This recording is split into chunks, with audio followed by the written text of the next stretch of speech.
Assalamualaikum warahmatullahi wabarakatuh. Terima kasih kawan-kawan udah hadir kembali di Ngobor ya. Acara ngobrol horor bersama Bro Ayung di sini. Ya. Lo mau dipanggil Bro atau Mbah?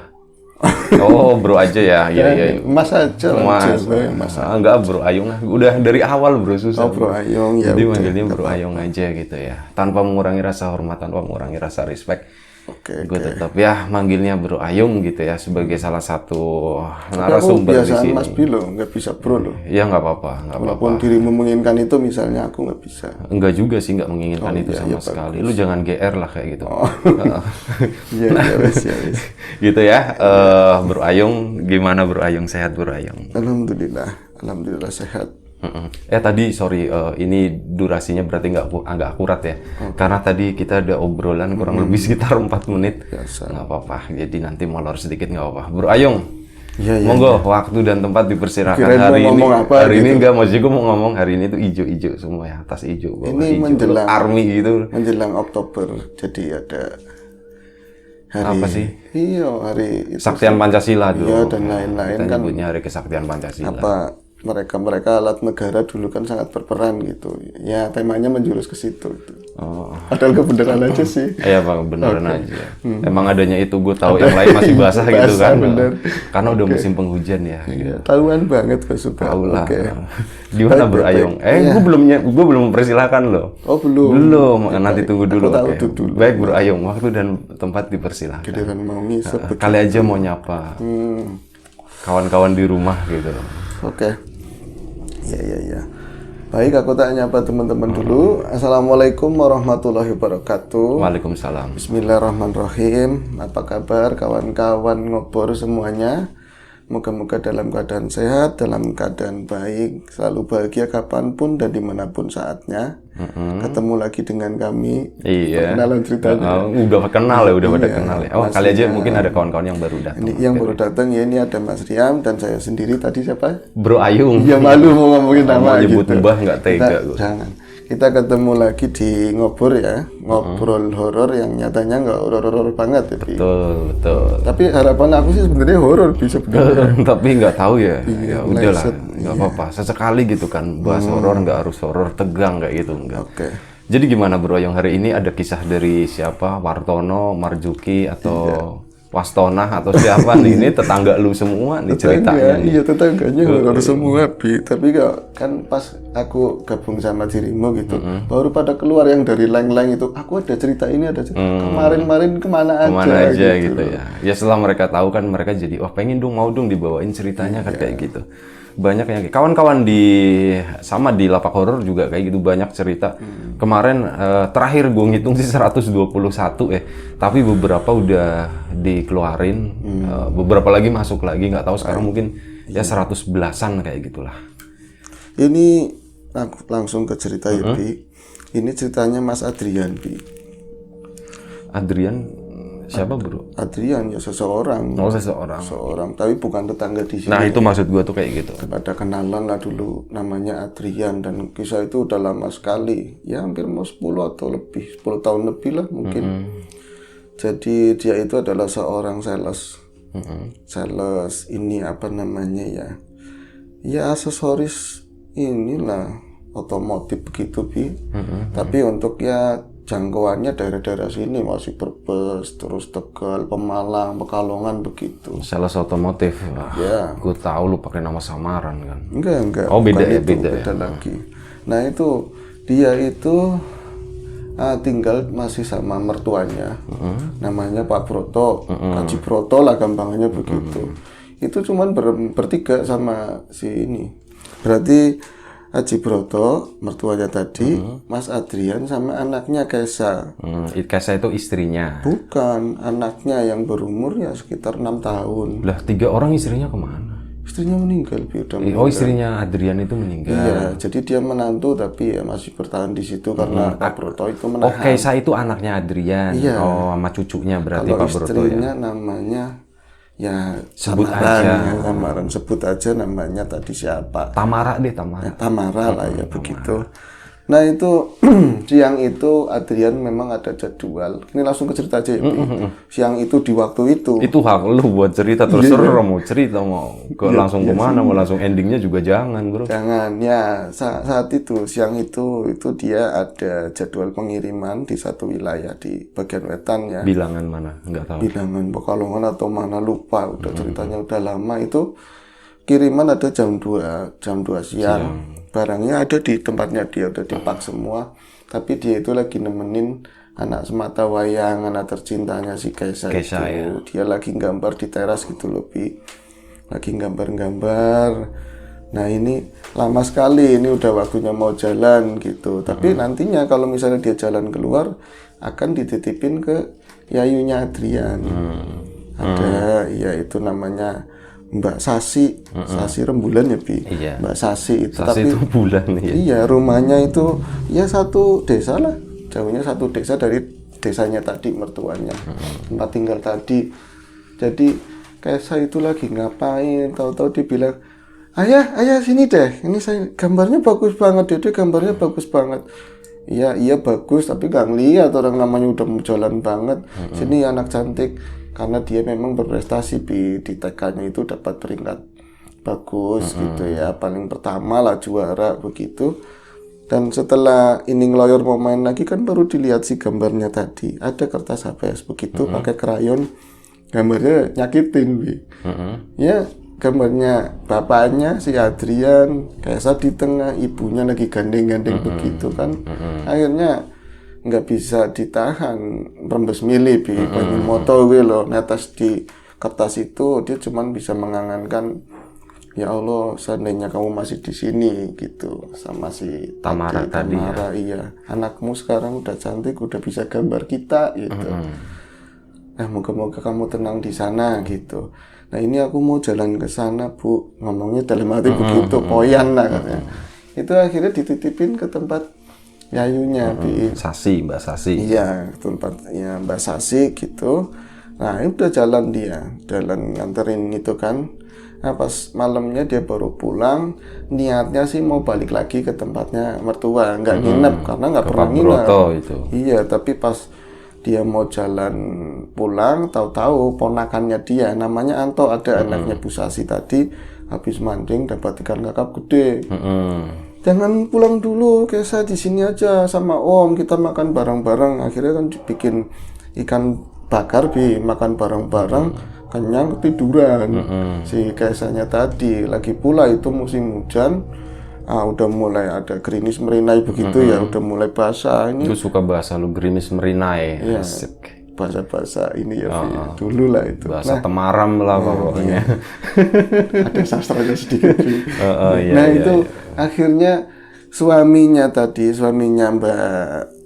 Mbak siapa tadi ya, Sasi ya, Mbak Sasi namanya Mas Wahyu. Adrian jangan pulang dulu, udah pokoknya kamu di sini aja nginap, kasihan tuh anakmu udah tidur. Lagi pula itu lihat langit udah begitu angin kencang, ini mau hujan gede. Loh Mas, nanti mertuaku ngomong piye? Lu ada telepon, tinggal ditelepon aja sama Pak Haji, boleh pasti saya yang minta gitu.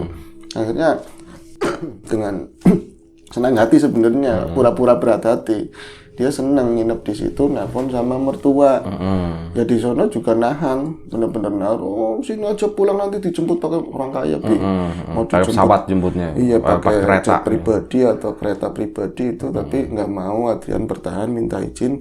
Nah mereka akhirnya tetap di situ tinggal, tapi Adrian ngomong gini, Mas, Mbak, aku seneng Mbak. Oh nggak usah ngomong macam-macam, kamu selama nikah sama istrimu mendiang itu belum pernah sekalipun nginep di sini. Adanya kamu setelah dia nggak ada, Tamara nggak ada, kamu nitip bocah. Aku juga pengen diinepin ya, digituin. Tapi itu Mas, anakku tuh kalau malam, ya aku dengar nanti dulu, kalau malam pasti tengah malam itu bangun, dia bakalan nangis sampai larut, sampai lama, takutnya ganggu. Lo ganggu apa? Itu anakmu, berarti sama aja kayak anaknya kita, sama aja. Udah bareng-bareng, nanti tidur sama kita malah berdua gitu, sama Mas Wahyu sama siapa tadi Bu Sasi. Adrian tidur di kamar tamu sana kan Pi. Nah singkat cerita malamnya itu benar-benar terbangun, Bi. Si siapa? Kesa terbangun, ya bukan bangun melek, jadi dia itu lebih cenderung kang lindur begitu ya. Jadi dia tengah malam pas jam 12 itu di luar hujan gede banget, dia itu nangis, teriak-teriak begitu, tapi posisi tangan seperti kayak diikat begini. Dia mau miring, berusaha miring nggak bisa, tapi denggal-denggal namanya apa sih itu ya? Itu kayak direp-erep gitu kan? Kayak direp-erep, kakinya juga ketindihan sama begitu, gitu. kayak ketindihan, tapi dia nyebut-nyebut nama ibunya. Ibu, jangan bawa ibu, selalu ngomong seperti itu. Nangis, Sorry, teriak-teriak. nyebut nama ibunya atau nyebut ibu. Soalnya kalau nyebut nama ibunya kan Tamara gitu. Iya bener, Bi. Iya cerdas. Nah itu nyebutnya ibu. Ayah sama ibu bener ya, takutnya salah. Nanti ayah sama bunda. Ya siapa tahu ada ibunya gitu kan, siapa tahu ada mamahnya. Iya juga. Nah itu ayah, bunda, sama ibu, sama mama. iya. Sama emak. Ya wis kayak sama gitu. Umi. Udah 5 itu kan. Nah itu, tapi Ukti bukan ya? Bukan. Ukti calon gitu, iya. masih calon. Nah itu akhirnya teriak-teriak begitu. Terus karena memang hujan deras, kamarnya aja agak jauh. Lah ya yang di sampingnya Pak Wahyu sama Bu Sasi coba bangunin. Nah bangun, nah kamu kenapa nak? Padahal pernah denger tapi nggak separah itu kan. Dengarnya bangun nangis, nggak ngerti itu nyampe kejer gitu ya. Tapi merem, dibangunin nggak bisa. Akhirnya si Pak Wahyu ke kamarnya Adrian tadi, bangunin begitu. Ya Allah kejadian lagi mas, ayo. Itu nyampe ke kamar udah di pangkuannya Mbak Sasi. Tapi posisinya masih lempeng, kayak nggak bisa ditekuk begitu. Masih nggak bisa ditekuk, masih manggil-manggil nama ibunya lagi, manggil-manggil ibunya. Ibu jangan bawa ibu. Itu akhirnya Adrian karena pernah ngalamin yang kayak gitu tadi, dia katanya pernah nanya sama orang tahu ya, dibikinin air nanti mukanya diusap begitu, disolawatin begitu. Akhirnya dia bangun nangis, jatuhnya nangis kejer begitu, cerita ibunya dibawa sama ini, tapi nggak jelas dibawa sama siapa. Nah itu pas udah rada bisa ditenangin, mau diboboin lagi, Mas Wahyu nggak ada. Loh, Mbak, Mas Wahyu kemana? Udah tadi di sini. Loh, Mas Wahyu kemana? Nah, orang senangnya nyelintis begitu, orang lagi kacau begini malahan kabur. Akhirnya Adrian itu, Mbak, sebentar tak cariin gitu. Dia mulai baringan lagi, ngelonin si tadi Kesa. Si Mbak Sasinya. Iya, nah si Adrian keluar. Ini orang tadi kan di depan TV ya, di depan TV ada gelaran begitu, takutnya tiduran di situ. Itu nggak ada. Loh mas kemana ini Mas Wahyu? Ke belakang dicari, apalagi pipis, apalagi buang air gitu. Lampunya dinyalain juga nggak ada. Di depan kali, udah terakhir pasti di depan, di sofa mungkin dia mau ngadem di situ, lelah siangnya gitu. Itu kan gelap banget, Bi. Dicariin, kayaknya ada orang apa enggak, ada dengkurannya atau enggak, katanya tidurnya dengkur. Tetap sepi, Bi. Akhirnya mau nggak mau lah, sopan gak sopan, lampunya dinyalain. Tak-taunya emang nggak ada. Di sana sini nggak ada apa yang mungkin keluar. Padahal hujan gede ya? Hujan gede, angin begitu lah, kayak semi badai begitu lah. Dramatisasinya seperti itu. Jadi dibocorin. Nah itu gede pokoknya lah. Gede. Iya, itu akhirnya penasaran apa yang mungkin di luar Mas Wahyu. Itu dia ke kaca, ada korden, dibuka begini. Ada Mas Wahyu beneran, Bi. Tapi posisinya bukan di teras yang ada galvanis begitu, nggak ada. Di bawah? Di luar, di bawah hujan. Posisinya dia itu sedekuk. Apa namanya ya, Bi? Kosakataku kurang komplit. Sedekuk itu apa ya? Ya, duduk bersimpuh begitu. Bersimpuh jongkok kayak gitu. Semi jongkok pakai dengkul. Oh, pakai dengkul ya. Mungkin teman-teman nanti bisa di ini. Nah, itu sambil kayak melambai-lambai ke depan, teriak-teriak begitu dalam posisi di bawah hujan begitu, Bi. Langsung kan Adrian keluar. Loh, Mas lagi ngapain, Mas? Hei, Erling, Mas ngapain di situ? Akhirnya Adrian yubas, tapi gimana lagi, Bi? Dia langsung ikut terjun ke sono. Itu ternyata pas di luar itu ngadu sama suara kencangnya galvanis yang kejatuhan ini kan, ya kan berisik banget sama air hujan yang kencang begitu. Tahu-tahu dia itu manggil-manggil nama Tamara begitu. Tamara, jangan bawa Tamara. Nah setelah itu jangan bawa Kesa, jangan dia seperti itu. Enggak Erling, Bi. Itu Mas Wahyunya ya? Mas Wahyu, itu kakak ipar loh ya. Itu begitu. Jadi Mas Erling, Mas nyebut digituin, di korup badannya dipeluk, dirangkul, begini, Mas kamu kenapa, Mas kamu kenapa? Akhirnya astagfirullahaladzim, dia bisa istighfar, akhirnya dipapa masuk ke dalam. Itu nggak berani nanyain macam-macam Adrian, pokoknya ini orang udah yang penting masuk dulu, ganti baju. Nah itu ngelewatin tadi kamarnya sendiri yang ada kesannya. Nah itu karena kamarnya nggak ditutup, kebuka, itu langsung lagi dipedang begini kan berhenti dia. Loh itu Kaisa di situ, itu Kaisa di situ. Emang di situ Mas, di mana? Dibawa ke sana begitu, Bi. Jadi dia itu udah akhirnya istrinya kan masih memang nggak tidur ya, emang ngelonin doang. Loh kalian ngapain basah-basahan begitu? Udah gede pada main hujan begini, begitu ngelawak juga. Upin kita. Iya, pas udah sana pada mandi atau pakai handuk tuh, handuk kering banyak gitu.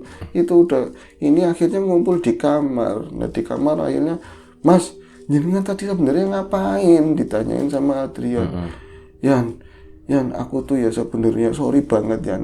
Bukan pengen sebagai kakak tulus, aku pengen kamu nginep di sini kayak anakku. Tapi di luar itu sebenarnya aku penasaran Yan.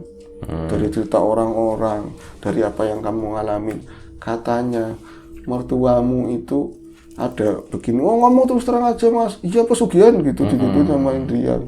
Saya rada emosi tapi bukan sama masa sih, sebenarnya sama keadaan begitu lebih. Iya. Sorry, yang kakak adik sama Tamara itu siapa? Mbak Sasinya? Mbak Sasi. Oh, berarti orang tuanya Mbak Sasi itu ya Pak Baji Broto itu ya? Iya, yang disinyalir, disinyalir melakukan itu akhirnya. Jadi aku pengen ngerti kalau Sasi itu katanya tiap malam begini-begini, aku pengen buktiin sendiri. Sasi atau Kesa? Kesa. Kesa itu seperti itu ternyata bener. Tapi tadi pas kamu lagi ngerawatin bocah yang belum bangun, di belakangku itu ada yang lewat dari arah belakang.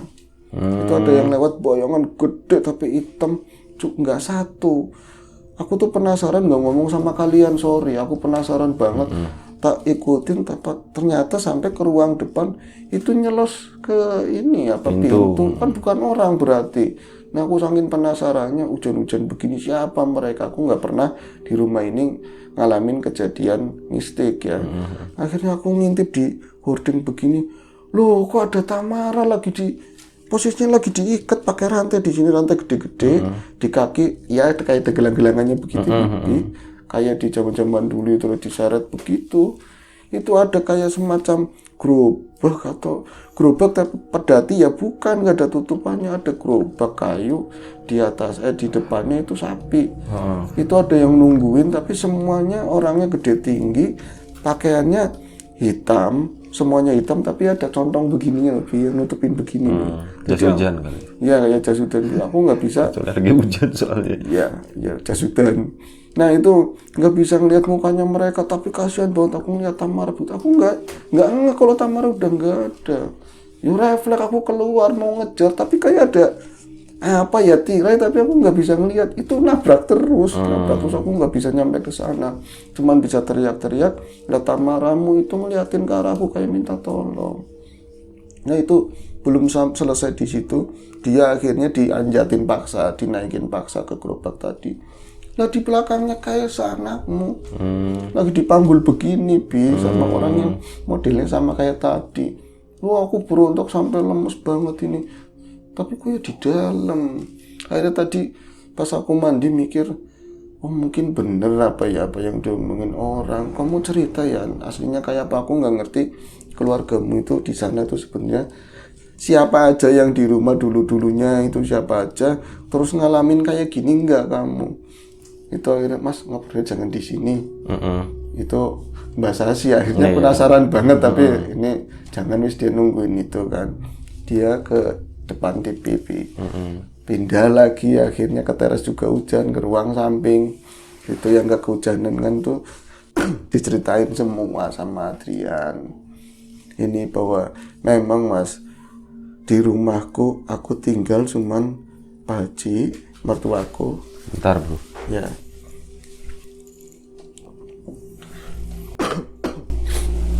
agak batuk sedikit. Aku tinggal sama Pak Haji mertuaku. Ya, aku itu tinggal sama Pak Haji mertuaku. Tamara sudah meninggal sekitar 2 tahun yang lalu.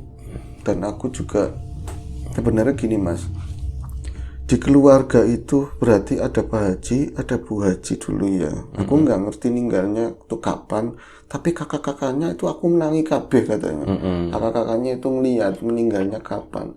Ada 5, itu sisa terakhir. 5 bersaudara, sisa 2. Sisa 1, Sasi. Tamara. Oh, Sisa Tamara waktu itu. Tamara pun akhirnya meninggal. Nah itu tinggal cuma ada Pak Haji sama tadi mantu 1, ya Adrian sama Kesa. setelah itu Mbak Sasi kan adiknya Tamara. Siapa? Sasi. Sasi sama Adrian loh. Sasi itu gatonya sama Adrian. Oh, Sasi itu sama Nah, Adrian, anaknya bukan Pak Broto itu Tamara. Oh, Nah, itu. iya. Ya, jadi itu ketemunya ya tadi itu keluarganya Adrian sendiri. Nah itu mereka tuh meninggal, ya semua sakit Mas, tapi kayak berurutan, ketemu setahun, kadang berapa bulan meninggal.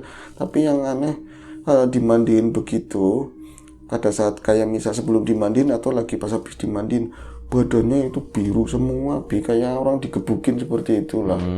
Dan sebelum itu rumah itu pokoknya horor terus, setiap mau ada seperti itu. Nah ngapain kamu bertahan di situ?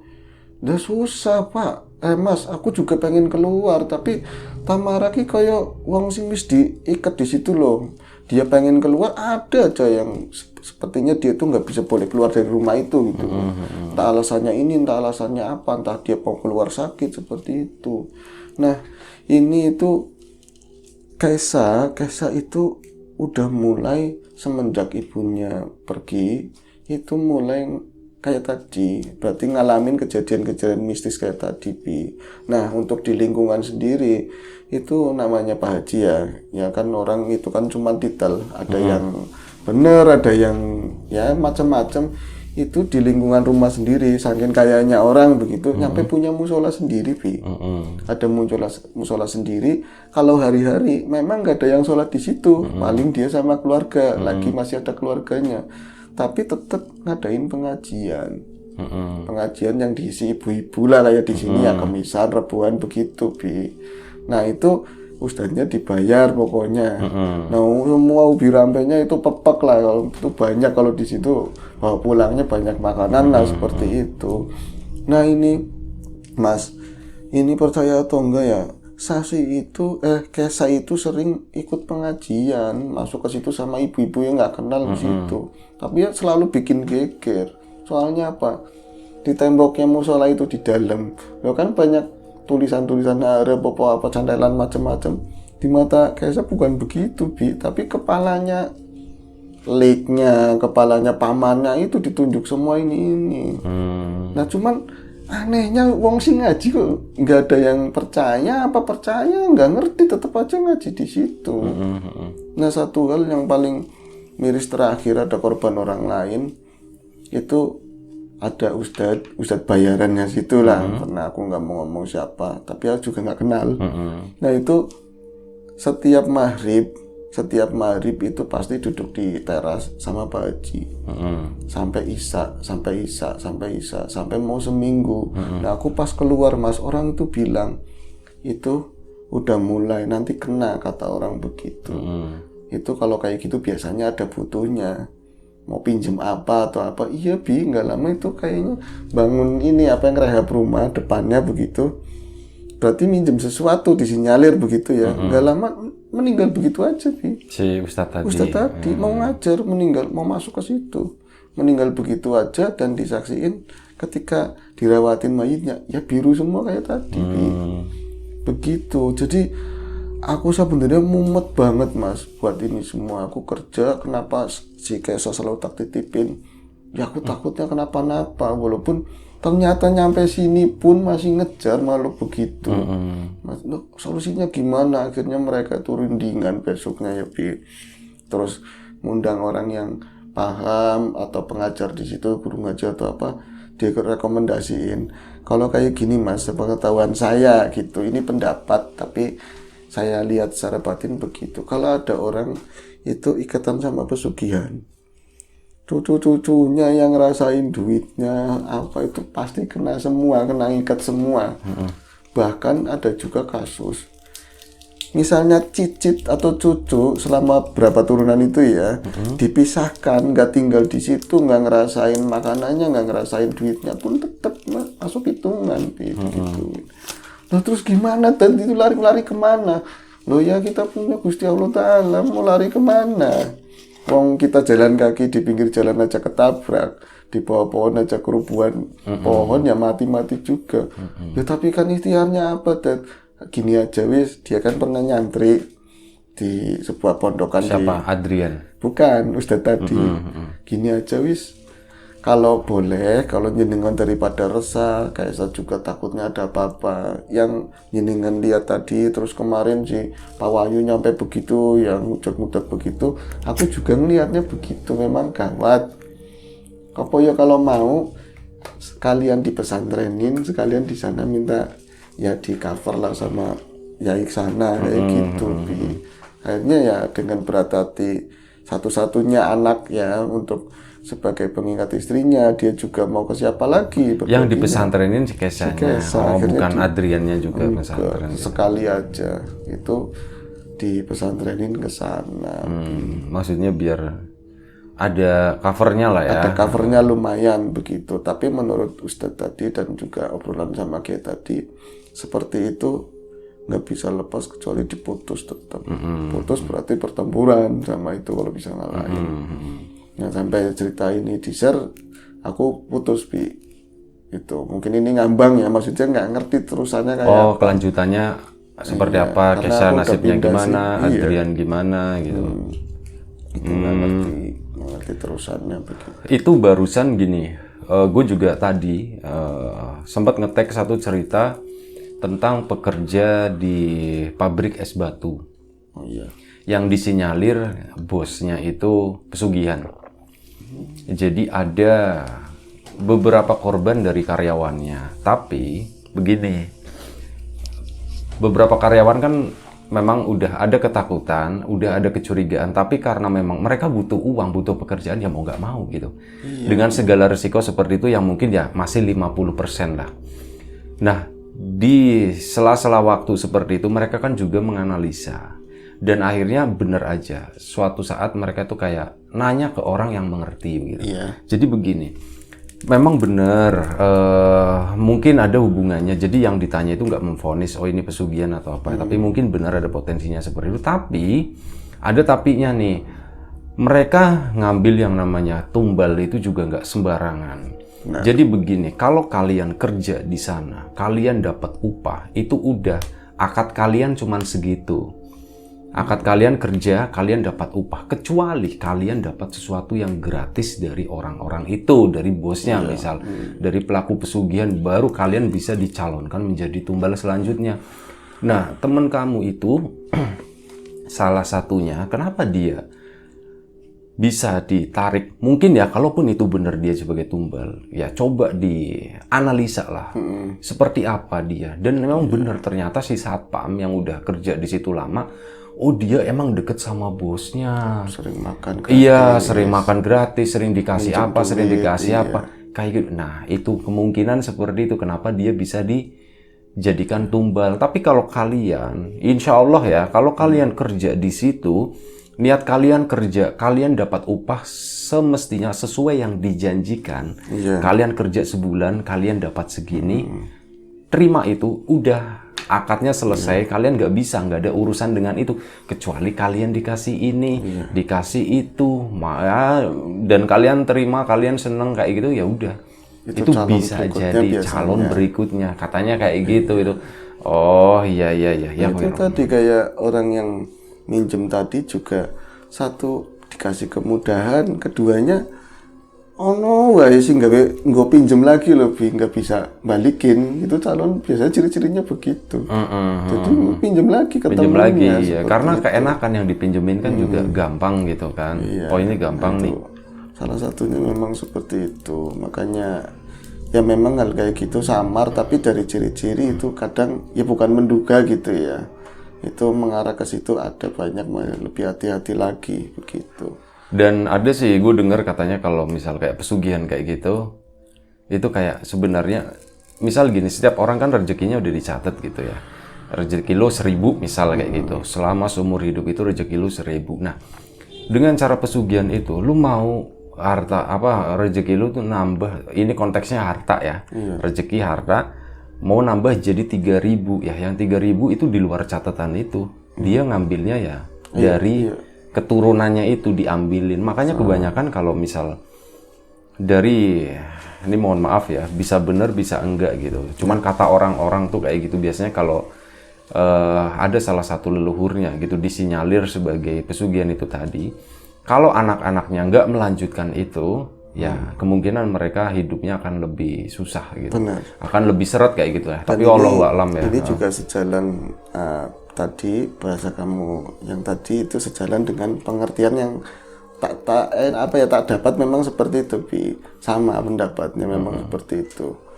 Jadi kalau misalnya kita rezekinya melakukan seperti itu, sebenarnya itu ngambil yang di bawahnya. Itu mirip kayak bahasan utang. Orang tua punya utang banyak banget, terus nggak sampai kesauran sampai meninggal, bawahnya membandil ke usaha anak dan lain-lain. Iya kan ya. Makanya itu utang di bawah mati itu kan bahasanya memang itu penting banget, bab itu penting banget, harus diselesaikan. Iya benar, masalah hutang usahakan jangan punya hutang gitu ya. Iya. Mau sabar aja sih, bersabar aja gitu, bersabar, jangan sampai gali lubang gitu. Ada juga ditambahin tadi yang paling ekstrim, meskipun kita kerja di tempat yang kayak gitu, terus kita kerja hitungannya begini, tetap ada itu yang dari arahnya dari situ. Kita buat menetralisir dengan pendapatannya dari sana, ada minimal gajian kita 1.000 dikasih di masjid. Soalnya ada ini pengalaman belum tak ceritain, tapi tak buka di sini aja. Seorang teman kerja di tempat yang disinyalir orang melakukan pesugihan tersebut. Yo kesel, keringat segala macam. Nah, itu dia nerima kan, senang nerima gajian begitu. Pas ke masjid hari Jumat, itu 1.000 dimasukin ke kontak amal itu dia kan matanya bisa ngelihat, Bi. Yang tadi temanku itu langsung ngomong, kenapa dimasukin gitu, jangan digituin, Bi. Itu nanti aku kebakar. Itu langsung dimasukin bener, itu kebakar tadi, Bi. Duitnya sopo digituin. Berarti buat netralisir. Iya, salah satu dari fungsi sedekah gitu ya. Salah satunya itu ya. Intinya kawan-kawan juga, siapapun yang mendapatkan rezeki jangan lupa bersedekah. Jangan lupa bersedekah gitu ya. Jadi sedekah itu nggak harus ke masjid, ke musola atau tempat ibadah kayak gitu, nggak harus. Tapi ke orang-orang di dekat kita kayak gitu, siapapun itu yang menurut kawan-kawan semuanya berhak menerima itu, nggak usah banyak-banyak, tapi itu dipukul rata banyak aja biar semuanya yang ngerasain gitu ya. Nah, oke, itulah salah satu cerita dari Bro Ayung yang mungkin bisa diambil sisi positifnya, dan kalau ada sesuatu yang negatif ya itu pasti harus dibuang jauh-jauh gitu ya. Dan kita mohon maaf ya kalau misalnya ada sesuatu yang nggak berkenan di mata, di hati, di telinga kawan-kawan semuanya, mohon dimaafkan. Siapapun itu sekarang yang lagi sakit, semoga segera diberi kesembuhan, dan siapapun sekarang yang masih sehat, semoga tetap dijaga kesehatannya, dan siapapun itu semoga tetap diberi kemudahan dalam hal apapun, termasuk kemudahan dalam hal rezeki. Terima kasih banyak, mohon maaf sebesar-besarnya, sampai jumpa di ngobor selanjutnya. Jaga kesehatan kawan-kawan semuanya. Assalamualaikum warahmatullahi wabarakatuh.